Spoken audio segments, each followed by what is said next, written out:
Mentí, profe, al final no fue la última. Esta creo que es como la cuarta toma que estamos tratando de hacer como para que se entienda el video en sí y, y para que no se me caiga el teléfono porque estoy teniendo mucha mala suerte y hoy el teléfono como que no quiere ser mi amigo. Bueno, ahí va aquí. Bueno, en fin, continuamos. En este es el recuperatorio del primer trabajo práctico de la educación para el futuro. La normativa que usted dio del trabajo es que se entrega antes del jueves con un video de manera virtual explicando los 10 puntos y el artículo periodístico en sí que habíamos elegido. Así que sin mucho más, acá tengo la hoja con las preguntas como para poder guiarme y voy a ir explicando cada pregunta un poco paso al paso para que no ocupe mucho espacio. Tampoco la idea es leer el texto, sino que usted entienda los puntos que para mí son importantes dentro de la educación del futuro. Así que a partir de esto, le voy a dejar igual conjuntamente citado y adjuntado en el video el link del video y también el link de la nota periodística que elegí. Para el primer punto de las consignas, usted nos había pedido que elijamos un artículo periodístico para poder irlo trabajando. Yo, en este punto, lo que elegí es un texto que se llama El reto de ser docente en la actualidad. Es una nota periodística de la Universidad Internacional de Valencia, que habla sobre el reto de ser docente hoy en día y cómo la educación está cambiando, tanto por la llegada de las tecnologías como que ahora enseñar no es solamente transmitir información, y creo que esta es una de las bases fundamentales que me quedó de lo que sería el primer cuatrimestre de la cursada, que enseñar no es únicamente transmitir información, no es únicamente darle la fórmula de Pitágoras para que el chico pueda resolver un problema de manera mecánica, sino es enseñarle por qué Pitágoras planteaba esto y por qué la regla de Pitágoras se cumple y quién era Pitágoras. Porque a todo esto, si uno no entiende las bases, no entiende de dónde venimos, poco puede hacer para entender, tener un sentido crítico y decir hacer las cosas distintas o hacer las cosas mejores. Porque en eso se basa la evolución del crecimiento tanto de persona como educador, como docente, como alumno. Para mí eso es una de las bases del crecimiento. Pero bueno, yendo a punto aparte, no quiero quitar mucho tiempo, llevamos 2 minutos 20 del video. Vamos a ir directamente con las consignas, así si le parece bien, voy a ir leyendo las consignas y respondiendo lo que a mí me fue pareciendo la manera más lógica de ir respondiendo en la guía de preguntas. La primera pregunta nos dice: ¿cómo los educadores piensan y buscan transformar los criterios de la educación y la acción de enseñar? En esta pregunta yo elegí 3 ítems importantes que son los que los educadores principalmente se plantean tanto en lo que leímos del reto de ser docente en la actualidad en la nota periodística, como también en el libro de la educación del futuro. Para mí los 3 puntos claves se basan en, primero, crear alumnos que no sean máquinas, o sea, como venía diciendo, transmitir que no sean nada más almacenamientos de información, sino crearlos con sentidos críticos, con sentidos humanísticos y sobre todo que tengan las herramientas para poder desarrollarse a futuro. No solamente que tengan una herramienta mecánica que solamente sirve para tal y tal caso. Ese es uno de los puntos. El otro punto es la llegada de las tecnologías, que las tecnologías cada vez son las tecnologías, de hecho desde la pandemia se empezaron a ver mucho más, pero en realidad deberían haber sido adjudicadas desde antes, porque hoy en día un teléfono, un video de YouTube como los que está viendo, como lo que está viendo ahora, una herramienta digital son mucho más interesantes y mucho más fáciles de aprender, de enseñar, de utilizar para las nuevas generaciones que tal vez lo que era un libro o un manual Estrada, por así decirlo. Yo de pequeño estudiaba con manuales Estrada y hoy en día uso la computadora para buscar casi cualquier cosa. Así que después, otro de los valores importantes, y yendo un poco más a lo que es lo social, es la aplicación de la integración cultural. Esta es una de las 3 cosas que plantean los autores hoy en día para poder llevar la educación a un nuevo nivel. Por un lado el uso de las tecnologías, por el otro lado pasar al alumno a un papel de protagonista no como acumulador de conocimiento, sino como alguien crítico y autónomo de este conocimiento, y por otra parte el uso de los valores sociales y culturales para fomentar la igualdad tanto de oportunidades como de la igualdad entre las personas. Y otro punto también importante que yo agregaría, que el rol docente hoy también necesita actualizarse, o sea que necesita todo el tiempo recibir información, actualizarse, porque el mundo está en un constante cambio, el mundo tanto físico como social está en un constante cambio, y este constante cambio atraviesa la educación también, y es necesario para que todos los docentes puedan estar siempre al día, que todos los docentes se actualicen a través de cursos, talleres para poder llevarlo de mejor manera. Bueno, continuando con esto, vamos a hablar del punto 2. El punto 2 dice cómo se trabaja en los tiempos que vivimos, la formación del hombre nuevo y la autonomía de los estudiantes. Hoy en día la formación docente, tenemos que hablar de una formación íntegra, de una formación tanto científica, tecnológica, como también una formación emocional, una formación crítica, una formación crítica. De hecho, cuando hablamos del libro de la educación del futuro, hay una parte a donde hace reverencia a esto, que dice que la formación hoy en día no se basa exclusivamente en el conocimiento que vamos llevando, sino que también se basa en valores sociales, en valores éticos, en valores morales, para poder crear una perspectiva compleja de una situación que en principio parecería ser simple, pero que tiene más aristas de las que podemos nosotros entender. Y eso también ayuda a la adaptabilidad del individuo. Después, respecto a las transformaciones del rol docente, si no me equivoco, que es el punto que es uno de los últimos puntitos del punto 2, básicamente la transformación del rol docente pasa a ser, como venía insistiendo, porque creo que esta es la idea principal del trabajo práctico y de entender que la educación no solamente pasa por el conocimiento, pasan de ser enciclopedias vivientes, por así decirlo, a ser facilitadores del aprendizaje, tanto del aprendizaje tanto el aprendizaje académico como otros tipos de aprendizaje en la vida. No tenemos que olvidar que el contacto con el docente en cualquier etapa de la carrera es un contacto fuera del nicho familiar. Entonces son personas nuevas, son cosas y culturas que están fuera, o características sociales que están fuera de su nicho familiar. Entonces tal vez una persona no sabe comer con cuchillo y tenedor, pongámosle un ejemplo, pero en la escuela va y aprende a comer con cuchillo y tenedor. Y eso es una de las partes integrales del docente, que el docente no solamente trabaja para darle conocimiento y para que el chico sepa matemáticas, el docente trabaja para más que eso. Por eso la currícula no es solamente la currícula física de todo el temario que tienen que ver, sino que hay currículas y objetivos con la persona, de carácter social, que no se ven en primera vista, pero que son cambios dentro del individuo y son nuevas formas de adaptarse a la sociedad. Bueno, continuando con esto, vamos a ir al punto 3, que dice el docente es un transformador, y cuál es el perfil del docente en la actualidad y cuál debe ser el perfil del docente de mañana. El docente, en este punto tenemos que aclarar que siempre es y va a seguir siendo un transformador de la sociedad. No importa lo que nosotros planteemos o la forma que educación te planteemos, que más allá que digamos, bueno, la cursada es presencial o bueno, digamos, la cursada es virtual, el docente siempre va a ser un transformador de la sociedad, porque como venimos recalcando, la educación atraviesa todas las etapas de nuestra vida. Entonces, el docente tiene un rol fundamental en la creación de esta en la creación, dígase, entre comillas, de la nueva persona. ¿Y cuál es el rol que hoy en día debería ocupar el docente? El docente hoy para mí tiene que tener un perfil de evolución permanente, hoy y también el del mañana, pero el de hoy es el que tiene que hacer el cambio. Hoy tenemos que empezar a innovar y decir, bueno, vamos a prepararnos, vamos a hacer más de lo que antes habíamos visto, veamos esto, veamos aquello, busquemos nuevas técnicas didácticas o pedagógicas para poder llevar el conocimiento, apliquemos el uso de nuevas tecnologías o nuevas herramientas para poder trabajar sobre ello. Entonces, el perfil del docente del futuro no solamente tiene que saber tener conocimiento, sino que tiene que saber guiar a la persona y llegar a mejores puertos que lo que antes hacía, que simplemente se transmitía el conocimiento y le decían de las 5 para afuera, ya no sos más mi alumno.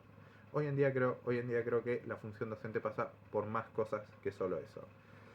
Un segundo que voy a beber un pelín de agua, si es posible.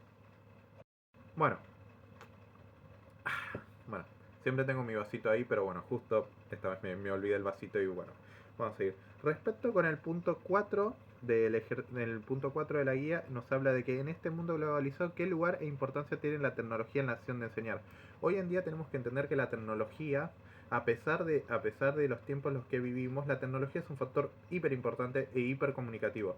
Hoy en día un video de YouTube, un video de la enseñanza que nosotros damos puede comunicar muchas más ideas a los alumnos que un simple que un libro y un montón de fórmulas complicadas y cosas que no entendemos. Yo lo llevo mucho al ámbito de las matemáticas porque a mí me apasionan las matemáticas, a mí es una técnica, es algo que me apasiona, pero en esto aplica en todos los campos de la vida. Alguien tal vez que no le guste leer tanto, tal vez tener un resumen, o alguien que le vaya diciendo la educación del futuro trabajó sobre esto, esto, esto y esto, o qué pasó con las pruebas PISA, con la UNESCO y esto, esto y esto, y cómo estas pruebas fueron mejorando los sistemas de educación y nos empezaron a dar los límites de la educación, tal vez le sirve mucho más que leer un texto que puede ser tedioso para la persona, y que tal vez sea no porque la persona no sepa leer, sino porque tal vez no es su especialidad o no es su forma. Hoy en día también tenemos que entender que hay muchos tipos eh, de inteligencias. La inteligencia no solamente se basa en la capacidad de conocimiento,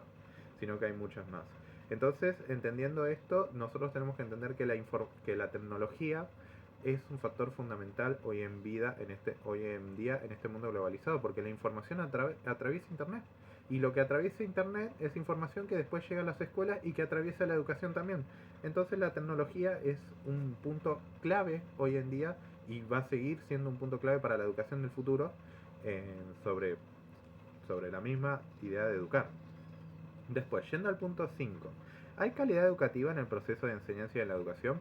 Hoy en día, basándonos ya en lo que sería más técnico con el texto de la educación del futuro, podemos decir que hay estándares para poder medir la educación, tanto las pruebas PISA como las pruebas realizadas por la UNESCO, son pruebas que se realizan para medir la educación.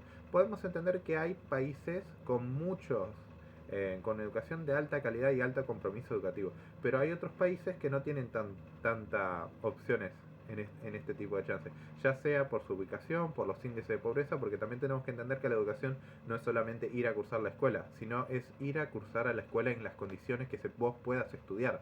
O sea que si vos vas a la escuela y vas muerto de hambre, no vas a poder estudiar y rendir lo mismo que un chico que va a la escuela, que comió bien, que en su casa no tiene problemas. No vas a rendir, no vas a tener el mismo rendimiento, porque las situaciones son otras. ¿Se entiende? Entonces pasa por un carácter también muy social. Después, siguiendo con lo que sería características sociales, las preguntas 6 nos pregunta, ¿el docente es un generador de igualdades y equidades? Y a la respuesta a esto tengo que decir que sí, el docente es un generador de igualdades y de equidades, porque el docente en su trabajo de garantizar la educación, lo que hace es garantizar las igualdades y las equidades de los chicos. ¿Y qué hablamos cuando nos referimos de igualdades y equidades? Estamos hablando que un chico que, yendo al ejemplo anterior, que un chico que come bien, se alimenta bien, tenga tantas posibilidades de sacarse un 10 como un chico que tal vez se alimenta mal, que tiene problemas en casa y que el docente está detrás de él dándole un apoyo, diciéndole seguí adelante o diciéndole fíjate esto, esto y esto. Fíjate esto y esto y esto. Obviamente el apoyo no va a ser lo mismo para un chico que está acostumbrado, que tiene una buena salud, que tiene todas estas cosas buenas, que un chico que tiene una situación más complicada. No van a ser lo mismo. No van a ser los mismos tipos de cuidados, pero el docente con eso está generando una igualdad para decirle a ambas personas, ambas pueden llegar a la meta, ambos pueden llegar a recibirse. Y yo creo que esa es la función docente más importante, ser un docente íntegro con, eh, con el alumno. No solamente ser un docente que da la tarea y a las 3 de la tarde en punto se va, sino ser un docente no que se meta en su vida, pero sí que esté atento a esas señales que puede decir, ¿sabes qué? Puede estar pasando algo. Si el chico se queda en el fondo de la sala, puede estar pasando algo. ¿Se entiende? Después va yendo al punto 7, ya vamos 14 minutos de video, le pido nuevamente disculpas profesor, pero trato de explicarlo con mis palabras esto y sin leer todo, sin leer o buscar la respuesta, porque si no voy y busco la carpeta y se lo envío creo que es más práctico. Bueno, ¿de qué depende que el alumno salga de las clases con la capacidad de seguir aprendiendo? Para mí el punto es lo más importante que tenemos que resaltar, es la relevancia del contenido que se da, que el contenido sea algo actual, que sea algo útil, que le sirva para la vida, y la motivación intrínseca. ¿Esto qué quiere decir? Que le dé ganas de saber más. No solamente sea un pensamiento exclusivamente para, ¿cómo explicarlo? que sea un pensamiento exclusivamente volátil que solamente le servirá 2 o 3 veces en su vida, sino que este pensamiento le ayude a decir, ah, mira, si yo un día necesito levantar, ponele, tengo que levantar un árbol, gracias al planteamiento de palanca, puedo levantar ese árbol sabiendo que tengo que meter una aguja, tengo que meter una madera y un pedazo de piedra a tanta distancia para poder saber cuánta fuerza voy a tener que hacer para levantar ese pedazo de tronco. Un ejemplo. Estos serían los dos factores más importantes para mí, la motivación intrínseca y disculpe que me olvidé, esto sí me lo olvidé, la relevancia del contenido. Después están otros factores como el fomento del pensamiento crítico, la autonomía y la autorregulación de ese conocimiento, que son otros factores que yo en lo personal no los consideré tan relevantes como para explicarlos en el video, pero que también están y que también son parte de que el alumno salga aprendiendo. Dígase el fomento del pensamiento crítico, la capacidad de darles herramientas al alumno para decir por qué esto es así, aunque se vea abstracto y muy alejado. ¿Por qué las patas de las mesas están a 90 grados? Que podemos decir, es una boludez, están a 90 grados porque están derechas. ¿Y quién te dice que es por eso? ¿Por qué? ¿Por qué tienen que estar derechas y no pueden estar curvadas? ¿Por qué no pueden estar a 45? ¿Por qué no pueden estar a 30? Son ejemplos que se me van ocurriendo como para ir explicando esto. Estos son cosas importantes para desempeñar principalmente la voluntad del alumno, para que el alumno venga con clases a estudiar, venga con ganas a las clases a estudiar.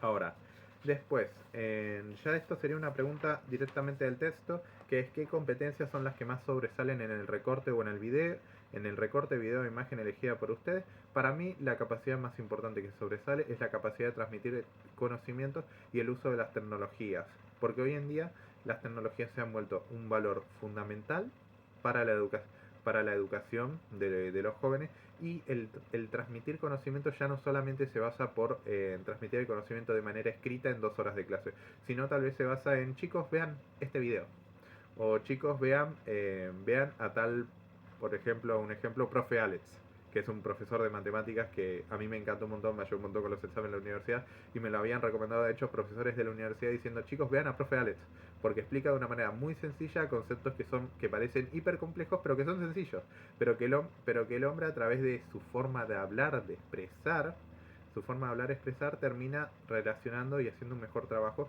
que muchos otros docentes, o que dan de mejor forma que otros docentes. Un segundo, voy a beber un poquito de agua.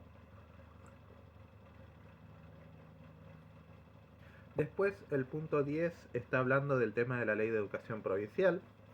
Para que se quede claro, la ley provincial de educación 13.688. Esta ley es la ley que rige actualmente el sistema de educación de la provincia de Buenos Aires. En la misma podemos encontrar, bueno, vamos por parte, porque esto la verdad creo que escribí un montón de articulado que lo vamos a tratar de resumir de la mejor forma.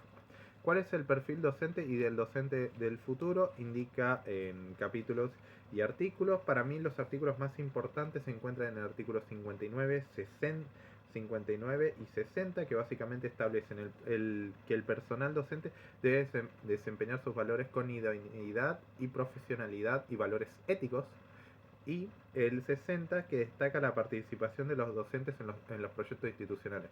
Estos dos artículos básicamente los que nos están planteando es que el docente no solamente tiene la función de transmitir el conocimiento, sino que también tiene que transmitirlo de forma idónea, profesional con el alumno, teniéndole el respeto que debe tener el alumno, y por el otro lado con característica social, o sea, entendiendo los recursos con los que está manejando el alumno.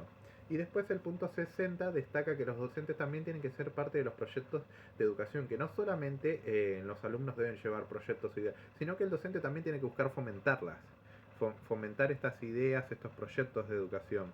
Después, yendo a los objetivos de la educación, a mí me gusta detallar el artículo 16, que es el principal, que es un artículo gigante de por sí, que tiene tanto objetivos y otras cositas más que nos sirven. El principal objetivo que a mí me gustaría destacar de esto es el promover la igualdad de oportunidades y la inclusión educativa, que son los dos factores que para mí son determinantes para que un alumno pueda llegar a la escuela, que se le den las herramientas para que pueda llegar a la escuela, y que en la escuela sea ese apoyo, esa segunda casa para que pueda permitirle llevar una mejor vida y poder recibirse, que es el objetivo de la escuela, que los chicos se reciban sabiendo, no sin saber, sino que sabiendo. Después, ¿qué pretende la educación del futuro o qué busca alcanzar? La educación del futuro busca tanto la innovación y la llegada de las nuevas tecnologías como la globalización y la adaptabilidad de todos los estudiantes. ¿Esto qué nos quiere decir? Con la incursión en la innovación y la tecnología nosotros estamos hablando que el docente de hoy no necesariamente, o sea, me corrijo, que uno de los objetivos de hoy es que el alumno llegue con la innovación tecnológica necesaria para poder adaptarse al mundo. O sea que si él, en un caso X, necesitara viajar, él tenga las herramientas y sepa cómo usar el Word o cómo usar Google para poder explicar sus proyectos o para poder aplicar proyectos nuevos o para poder aplicar proyectos nuevos en empresas que tal vez él no conoce, pero a través de herramientas comunes que todos usamos, dígase Word, dígase PowerPoint, puede explicar un proyecto. También lo que busca es la globalización, esto que venimos hablando del intercambio de estudiantes, que los estudiantes puedan ir a otros lugares a aprender y volver, y esto genere una riqueza tanto cultural como social, como, como académica entre los mismos estudiantes, porque ese pasaje entre que el alumno va, vuelve y aprende cosas nuevas es un cambio para el alumno, y eh, también es un cambio para la comunidad educativa que va a recibir una persona nueva a donde van a enseñarle también cosas nuevas. Y después la adaptabilidad, que es uno de los puntos que también está como importante, es la capacidad de adaptarse. A ver, espérenme un segundo que no me quiero confundir. El objetivo de la educación del futuro. Acá, disculpe, ya me parecía raro. Después, Después, el último punto es qué pretende la educación técnica o qué busca alcanzar. Y acá es a donde yo me había confundido. Le pido disculpas. Son un montón de puntos para explicarlo en un video de 20 minutos. Creo que igual ya me estoy pasando a los 20, pero bueno. Espero que esté bien y que le guste más o menos cómo va siendo trabajado. En los puntos que pretende la educación técnica alcanzar es tanto la innovación tecnológica como la globalización y la adaptabilidad. ¿Esto qué quiere decir? La innovación tecnológica estamos hablando de que el alumno desarrolle tecnología y desarrolle innovaciones tecnológicas que le sirvan tanto al país como para el resto del mundo. No que se quede con las tecnologías que ya existen, sino que siempre trate de innovar. Después, respecto a la globalización, es que el alumno también conozca otras tecnologías que están globalizadas en el mundo y que vienen acá. O sea, no necesariamente tiene que ver exclusivamente la tecnología acá, sino que tiene que recorrer, que tienen que ser capaz de ver la tecnología a nivel mundial para entender cómo se está moviendo el mundo. Y por el otro punto es la adaptabilidad a los cambios rápidos de la sociedad. Hoy estamos en una sociedad a donde se cambia constantemente. Tanto el docente como el alumno graduado tiene que ser capaz de tener esa adaptabilidad para poder cerrarse, para poder abrirse en realidad, sería la palabra correcta, al mundo y poder adaptarse a estos cambios y poder ir llevando tecnologías que se adapten a lo mismo. Estos serían como tres puntos de la educación técnica, o sea, por un lado la innovación tecnológica, por el otro lado la capacidad de ver lo que se hace en el mundo a través de la globalización y por el tercer lado que el alumno egresado de la educación técnica tenga adaptabilidad para poder adaptarse a las demandas de la misma sociedad que va a empezar a pedir de él. Así que bueno, sin mucho más que aclarar, espero que el video no se haya quedado demasiado largo para su gusto. Es la primera vez que grabo, así que no me es más fácil dar un oral en presencial que esto. Así que nada, espero que se encuentre bien y ya con eso estaríamos terminando. Muchas gracias por su atención y apenas tenga novedades lo estaré escuchando.